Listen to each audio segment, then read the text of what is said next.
Paper leak का मामला तूल पकड़ता जा रहा है। जैसे जैसे दिन बीतते जा रहे हैं, कई चौंकाने वाले राज पर से पर्दाफाश होता जा रहा है। सबसे ताजा अपडेट आपको एबीपी लाइव दिखाने वाला है। वो है इस मामले के मास्टरमाइंड अमित आनंद का कबूलनामा। क्या कुछ उसने कहा है, हम आपको आगे दिखाएंगे। इसके लिए आपको इस रिपोर्ट के अंत तक बने रहना होगा। तो मास्टरमाइंड अमित आनंद ने ये कबूल कर लिया है कि परीक्षा से एक दिन पहले पेपर लीक हुआ था। परीक्षा माफिया अमित के कबूलनामे की कॉपी एबीपी न्यूज के पास है, जिसमें उसने बताया कि किस तरह से छात्रों को एग्जाम से एक दिन पहले क्वेश्चन पेपर के आंसर रटवाए गए थे। इसके बदले छात्रों से लाखों रुपए वसूले गए थे। कैसे देश भर के बच्चों और उनके अभिभावकों के सपनों को कुचलने की कोशिश की गई थी। आपको हम बता दें कि इस कृत्य के लिए अमित ने अभ्यर्थियों से 30 से 32 लाख रुपए लिए थे। पेपर लीक के मास्टरमाइंड ने अपने कबूलनामे में कहा है कि मेरे फ्लैट से पुलिस को नीट एग्जाम का क्वेश्चन पेपर और आंसर शीट के जले हुए अवशेष मिले हैं। उसने ये भी कबूल किया है कि वो पहले भी पेपर लीक कराता रहा है और भी ऐसे कई चौंकाने वाले खुलासे उसने अपने कबूलनामे में किए हैं। चलिए आपको ग्राफिक्स के माध्यम से बता देते हैं कि इस कबूलनामे में क्या क्या है। सबसे पहला कबूलनामा ये था उसका कि मैं पहले भी पेपर लीक कराता रहा हूँ। मैं सिकंदर से निजी काम से मिलने गया था। मेरे साथ नीतीश कुमार भी मिलने गया था।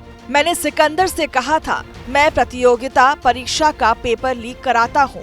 सिकंदर ने मुझे कहा कि मेरे पास 4 से 5 अभ्यर्थी हैं जो नीट की तैयारी कर रहे हैं। नीट एग्जाम से एक दिन पहले पेपर लीक हुआ। अभ्यर्थियों को प्रश्न पत्र और उत्तर याद करवाए गए। एक प्रश्न पत्र के बदले 30 से 32 लाख रुपए लिए गए। मेरे फ्लैट से पुलिस को प्रश्न पत्र उत्तर का जला अवशेष मिला है।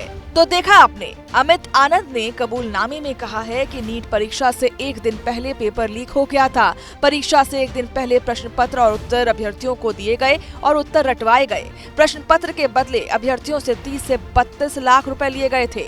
उसके फ्लैट से पुलिस को नीट परीक्षा का प्रश्न पत्र उत्तर का जला हुआ अवशेष मिला। इसके साथ ही उसने माना कि उसने पहले भी पेपर लीक करवाए हैं। अब इस मामले का कथित बैकग्राउंड जान लेते हैं, जो अमित ने खुद बयां किया है। उसने कहा कि मैं दानापुर नगर निगम कार्यालय में जूनियर इंजीनियर सिकंदर से अपने एक निजी काम से मिलने गया था। मेरे साथ नीतीश कुमार भी था। मैंने सिकंदर से कहा था कि मैं किसी भी प्रतियोगी परीक्षा का पेपर लीक कराकर अभ्यर्थियों को पास कराता हूँ। सिकंदर ने इस पर मुझसे कहा कि मेरे पास 4 से 5 अभ्यर्थी हैं जो नीट परीक्षा की तैयारी कर रही हैं, उनको पास करवा दीजिए। इसके बदले में मैंने बताया कि 30 से 32 लाख रुपए लगेंगे। तो सिकंदर तैयार हो गए और कहा कि 4 अभ्यर्थी आपको देंगे। इसी बीच नीट का परीक्षा आ गया। सिकंदर ने पूछा लड़कों को कब लाना है। मैंने कहा कि 5 मई को परीक्षा है, 4 मई की रात को अभ्यर्थियों को लेकर आना। 4 मई की रात में नीट परीक्षा का प्रश्न पत्र लीक करवाकर सभी अभ्यर्थियों को उत्तर के साथ पढ़ाया रटवाया जा रहा था। सिकंदर की निशानदेही पर मैं पकड़ा गया।